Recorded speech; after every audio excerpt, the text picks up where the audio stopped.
Buenas tardes, amigos y amigas televidentes. En este programa dedicado a temas de salud estaremos conversando acerca de las enfermedades no transmisibles. Se considera que más del 70% de las muertes globales son causadas por estas enfermedades. Así que usted atento y además si tiene alguna duda o preocupación puede comunicarse a través del 3272-2269. Recuerde que aquí siempre va a tener información veraz y oportuna de primera mano.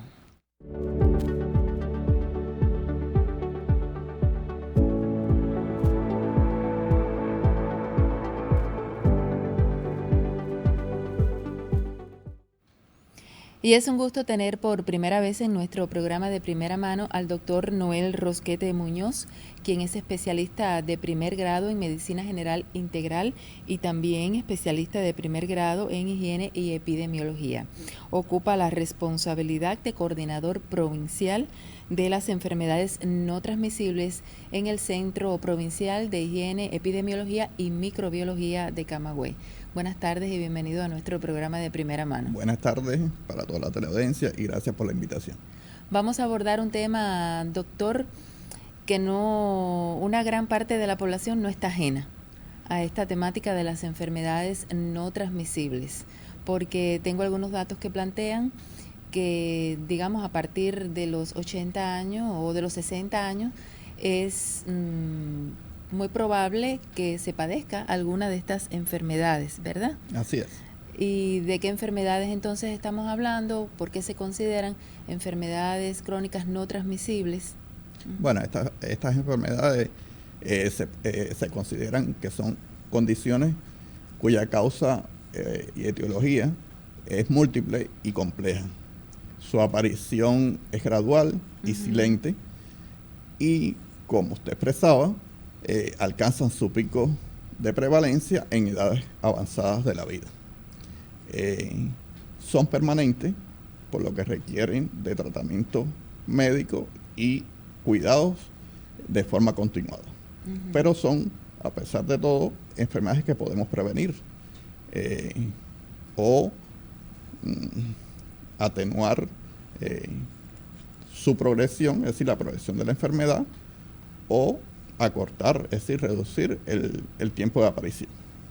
Sí, me está queriendo decir a mí, a los amigos televidentes, que son enfermedades que nosotros, los seres humanos, podemos hacer mucho por evitar que aparezcan o retardar su aparición, o luego que aparecen, mantenerlas controladas. Exactamente. Pero bueno, de eso vamos a hablar un poquito más adelante en la emisión, porque entonces le propongo que usted me diga algunas de estas enfermedades no transmisibles que aparecen sobre todo a partir de los 60 años. Bueno, las más comunes en nuestro entorno son las enfermedades cardiovasculares.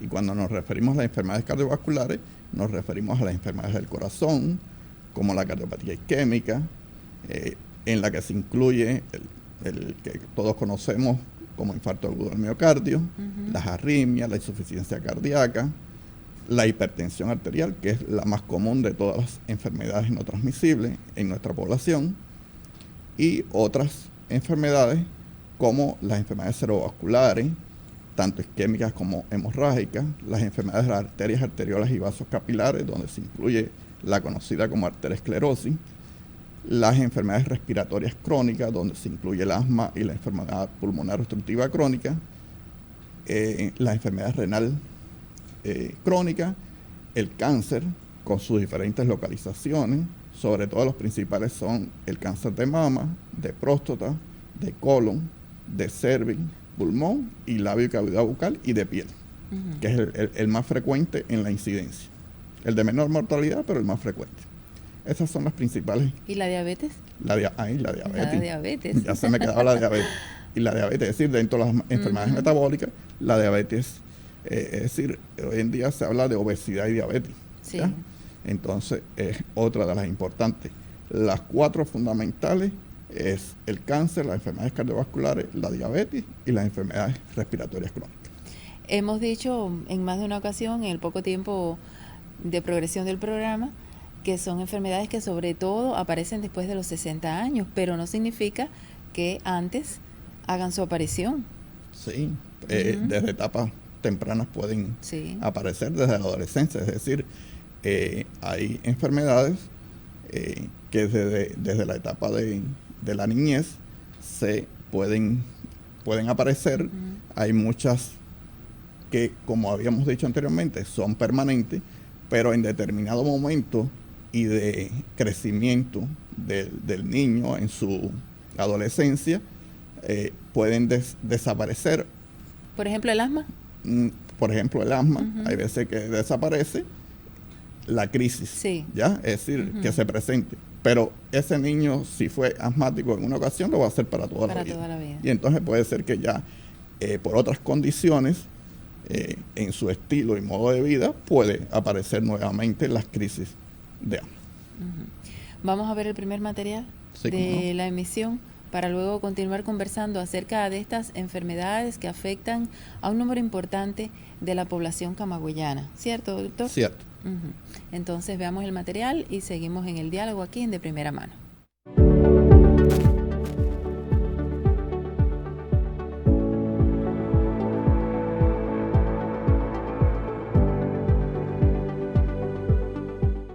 Las enfermedades no transmisibles constituyen uno de los más complejos desafíos que tienen por delante, en la actualidad, los sistemas de salud a nivel internacional. En Cuba, como en el mundo, es elevado el número de personas afectadas por estas enfermedades que ocasionan, además de crecientes daños a la salud, un elevado costo de hospitalización, tratamiento médico y posterior rehabilitación.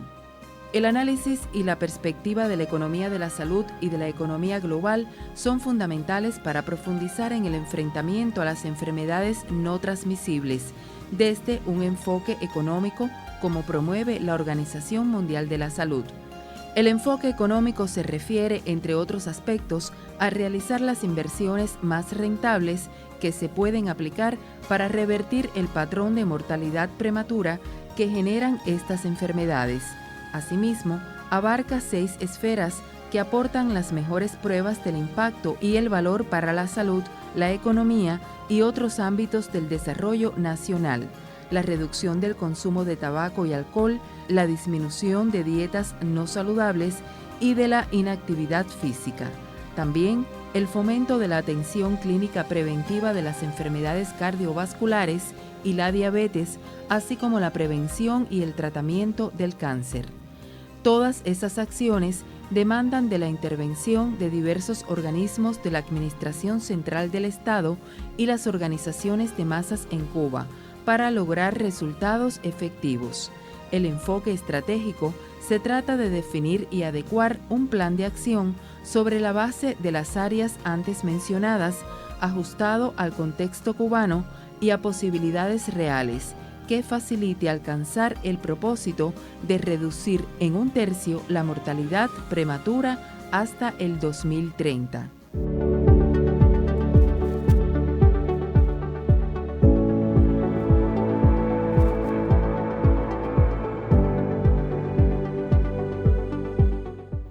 Doctor Noel, ¿estas enfermedades son necesariamente hereditarias? No todas son hereditarias. Hay que explicar que las enfermedades genéticas se clasifican en monogénicas, cromosómicas y multifactoriales. En esta última categoría es donde se incluyen las enfermedades no transmisibles, porque son causadas por múltiples factores. Aquí se imbrican tanto los factores genéticos como los factores ambientales. Y entonces resulta muy difícil definir cuál es la función genética para que establezca esta enfermedad. Por suerte, las enfermedades no transmisibles que se heredan son poco frecuentes. Dentro de ellas te puedo mencionar la alfa y beta talasemia, la hemofilia A, la comúnmente conocida como riñones poliquísticos, etcétera. Pero son menos frecuentes que otras enfermedades no transmisibles que también interviene el factor genético, ¿ya? Porque en muchas familias vemos que hay personas cuyos progenitores, por poner un ejemplo, son hipertensos y varios de sus descendientes también lo pueden ser, porque se imbrican, como decía anteriormente, el factor genético, que ya lo trae, más el factor ambiental. Si esa persona no realiza estilos de vida saludables y trae ya el factor genético, se unen ambos y puede aparecer la hipertensión. Hay una predisposición. Una predisposición, pero no todos los descendientes son hipertensos. No así ocurre en las enfermedades genéticas que se heredan, que así todos sus descendientes entonces pueden padecer la enfermedad. Entonces, ¿de qué manera se pueden modificar los factores de riesgo? Y aprovecho para que entonces en esta misma pregunta usted pueda hablarnos de cuáles son esos factores de riesgo que pueden llevar a desencadenar una de estas enfermedades no transmisibles. Ya. Los factores de riesgo se clasifican en modificables y no modificables. Los no modificables son la edad, el sexo y la raza. Esos no se modifican. Pero hay dentro de los modificables hay 4 factores, sobre todo muy importantes, que se pueden modificar: el tabaquismo, el alcoholismo, la dieta no saludable y la inactividad física. Hay otros factores que también inciden en la aparición de estas enfermedades, que son los factores ambientales y psicosociales.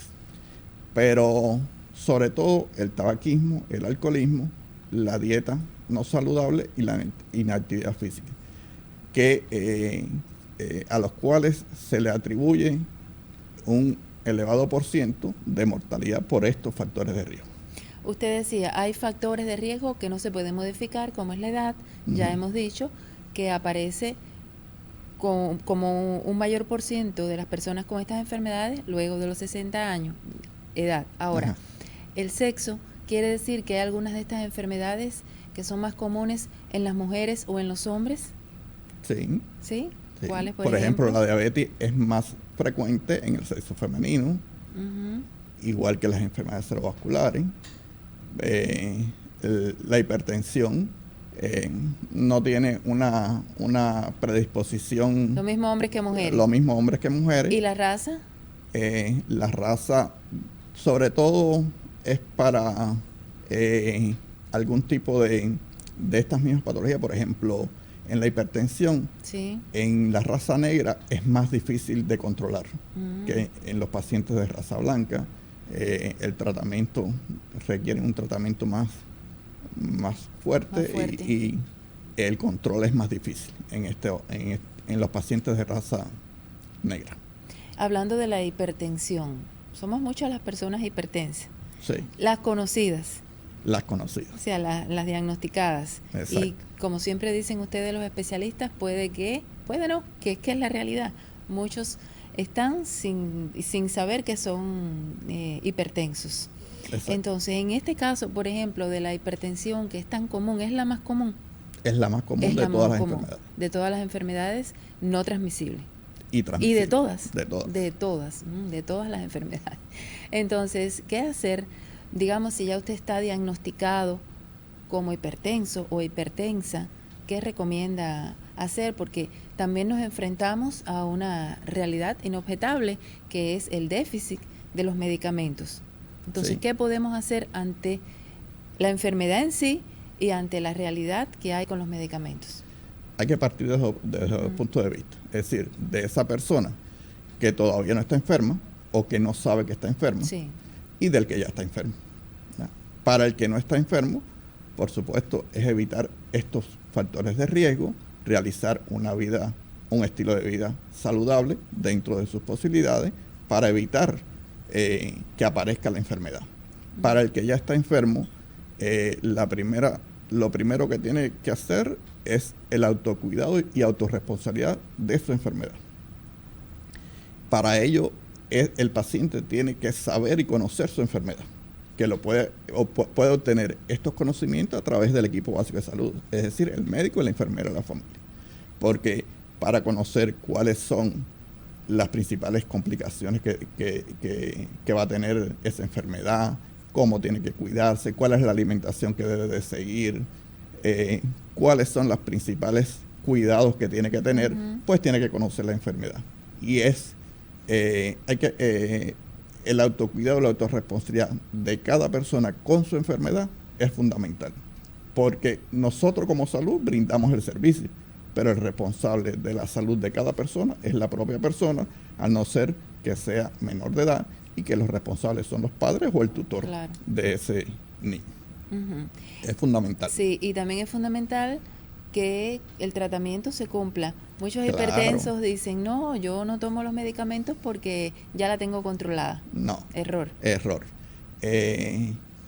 Lo segundo, la segunda sugerencia son los cuidados paliativos. Es decir, los cuidados o conocida como medicina paliativa no solamente es para ese paciente que ya está, como decimos, en un estadio terminal de su enfermedad, sea la que sea. Es esos cuidados que se brindan desde el principio de la enfermedad para que el paciente conozca y viva una vida saludable o alcance una esperanza de vida saludable, o los años que vaya a vivir sea saludablemente teniendo la enfermedad. Y por supuesto, fundamental es realizar el tratamiento, tanto médico, es decir, tanto farmacológico como no farmacológico, y acudir al equipo básico de salud con cierta frecuencia. Es decir, estos pacientes entran en la categoría de grupo 3 y se ven como mínimo 3 veces en el año, ya sea en la consulta o en el terreno. Y muchos de estas personas acuden al médico cuando tienen una eventualidad. Entonces, para su mejor seguimiento y control de la enfermedad, deben de acudir con cierta sistematicidad al médico. En estos momentos, en la provincia y en el país, hace ya 2 años nuestra provincia, desde el 2022, 3 años ya va a ser, se está desarrollando el programa de hipertensión arterial a través de la iniciativa HAR. Es un proyecto de la OMS-OPS que es para el hipertenso adulto. Y ha traído buenos resultados a pesar de la falta de algunos recursos en determinado momento, pero lleva a un mejor control, que es lo que queremos. Es decir, el propósito del proyecto es lograr un mejor control de los pacientes hipertensos, porque el hipertenso, además, la hipertensión, además de ser una enfermedad, es un factor de riesgo para otras enfermedades, sobre todo enfermedades cardiovasculares. Vamos a hacer otra pausa en la conversación, doctor, y continuamos con la segunda sección de nuestro programa de Primera Mano.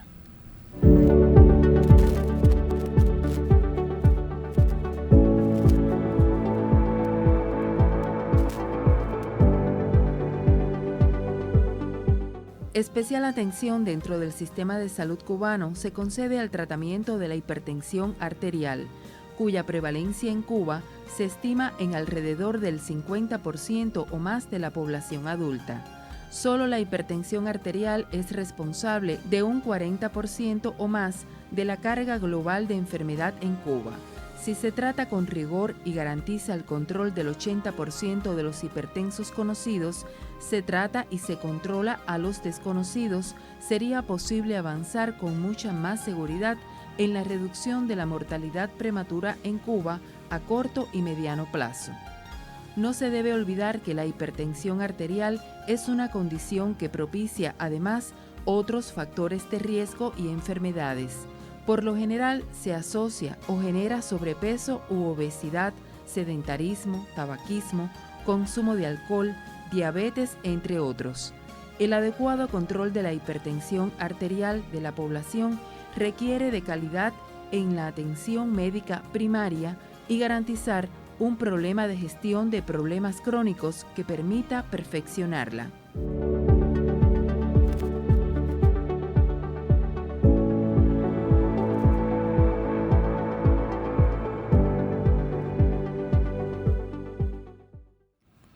Doctora, entonces, ¿cuáles serían las consecuencias más graves de no tener un control de las enfermedades no transmisibles? 2 aspectos fundamentales. En primer lugar, la mortalidad prematura. Es decir, esta muerte prematura de una persona en sus años plenos de vida. Es ese paciente que fallece en una edad entre 30 y 69 años en que se encuentra laboralmente activo y que lleva sobre sus espaldas el sustento de una familia. Y lo otro es la discapacidad. Por ejemplo, las enfermedades cerebrovasculares son la primera causa de discapacidad. Y esto trae consigo muchas consecuencias a la familia, mucha repercusión en la familia y en el paciente, por supuesto. Son las dos condiciones más frecuentes que deberíamos evitar. Evitar, es lo fundamental. Vamos a la tercera sección de nuestro programa de primera mano.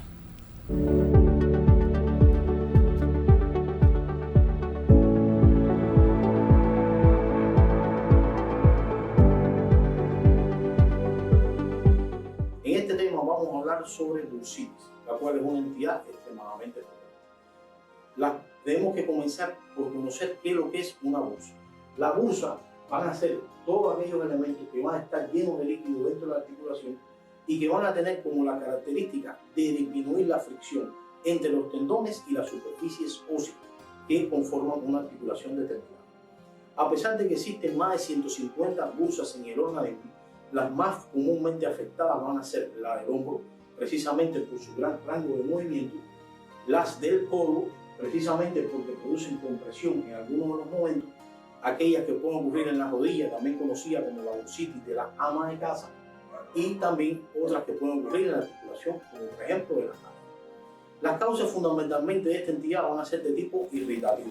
Se puede asociar a algunas enfermedades de tipo inflamatorio, algunas enfermedades metabólicas, específicamente como la gota, y puede ser de causa infecciosa. Existen algunas profesiones que predisponen o actitudes a padecer de la bursitis. Una de ellas tenemos todas aquellas que van a llevar a cabo actividades de elevar la mano por encima del hombro. Y por ejemplo, los pintores, aquellos que realizan actividades de jardinería y todas aquellas profesiones que van a estar ligadas con esto. También aquellas personas que tengan que estar arrodillados mucho tiempo debido a su profesión. También es importante conocer que la edad está relacionada directamente con esta entidad.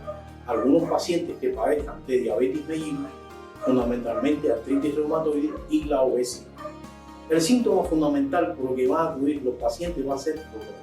El dolor va a ser un dolor de tipo constante, que aumenta en horas de la noche, que no deja al paciente conciliar el sueño, que no encuentra ninguna posición para su alivio. Este dolor va a estar acompañado en muchas ocasiones de enrojecimiento o aumento de volumen de la articulación, que esto va a ser de manera paulatina en dependencia de la causa. En caso de ser una bursitis de tipo infecciosa, se puede asociar a estos síntomas la presencia de fiebre. También es importante conocer que algunas bursitis de tipo, sobre todo relacionadas con enfermedades inflamatorias, es necesario realizar algunos exámenes de sangre para poder corroborar su diagnóstico. El tratamiento de esta entidad es fundamentalmente conservador en el 95% de los casos. Y estas variantes de tratamiento conservador pueden ser de tipo no farmacológico y farmacológico. Otro elemento que queremos decir para tener en cuenta, para prevenir esta enfermedad o aliviar sus síntomas, es proponerte algunos consejos útiles que puedes emplear en el día. Uno de ellos es el reposo. Si vas a realizar alguna actividad física, después de la misma te recomendamos realizar algún grado de reposo, acompañado de la aplicación de hielo local de 20 a 30 minutos de 3 a 4 veces al día. También es importante evitar todas las actividades que conlleven cruzar las manos por encima de los hombros, en la medida de lo posible. Y en caso que necesites hacer actividades de estar arrodillado mucho tiempo, te recomendamos utilizar almohadillas para que puedas disminuir la incidencia o eliminar los síntomas de esta enfermedad. También es importante, como último consejo, mantener un peso corporal adecuado, ya que la obesidad se encuentra estrechamente relacionada con el aumento en la incidencia de esta enfermedad.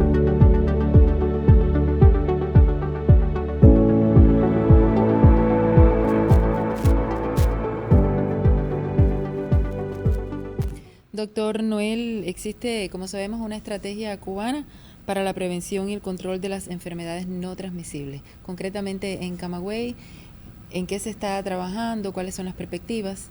Bueno, en primer lugar, esta estrategia este año se va a reforzar. es decir, se va a consolidar y se va a actualizar para el periodo 2026-2030, de acuerdo a los objetivos de desarrollo sostenible de la agenda de la Organización Mundial de la Salud. Además, también se van a actualizar varios programas que tienen que ver con las enfermedades no transmisibles, como el de hipertensión arterial, el de obesidad, diabetes, cardiopatía isquémica, enfermedad cerebrovascular, enfermedad renal crónica y de las enfermedades respiratorias crónicas, que incluye el asma y la enfermedad pulmonar obstructiva crónica, que va a ser de mucho beneficio para, sobre todo, para la conducción de los pacientes que padecen estas enfermedades desde el punto de vista de la capacitación para todos los recursos que atienden a estos pacientes. También se van a actualizar guías clínicas de estas principales patologías que están dentro del cuadro de salud, porque dentro de las 10 primeras causas de muerte en nuestra provincia, 9 son por una enfermedad no transmisible. Es importante actualizar. Estamos trabajando también consolidando lo que hablaba anteriormente del proyecto HAR, es decir, de la implementación de este programa de hipertensión arterial para los adultos a través de la iniciativa HAR.